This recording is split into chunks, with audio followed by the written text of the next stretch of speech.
Boss Patrick is in the house. Meron lang bagyang pakakalikot sa atin. Trek, pasok muna dito.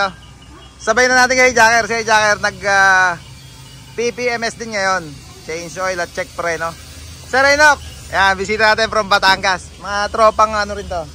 Kaya, sir, pakita ko yung jeep mo yung BG1 na turbo. Papasukin lang natin si Boss Patrick. Tutok muna doon kay Jacker. Up, up.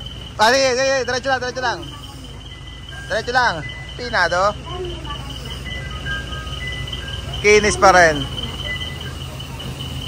Grabe di. Sir Enoch, pakita ko lang BG1 kasi kwento kami Sir Enoch. Yung ating kasing kakabit sa jeep natin. BG1 din. Ang pagkakaiba lang nung kay Sir Enoch, turbo. Sir, pakita ko BG1 turbo. Andito si unit ni Sir Enoch. Mga tropang Batangas. Ayan Yan, yung sinasabi ko, pagkakaiba nung makina namin Sir Enoch. Yung kanya, naka-turbo mga kabisyo, conversion yan. Ginawa nila yan. At goods na goods daw sir. Kahit puno ng angat mo sir, pakita natin. Kahit puno ng bigas. Pinagkakarga mo sir ng bigas?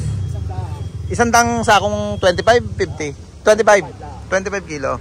Naka-chrome na rin. Grabe naman kinis tong makina ng Sir Enoch na to. Kaya nakakot tayo idea kay Sir Enoch. Sir, okay lang bang gawin ko sa akin to?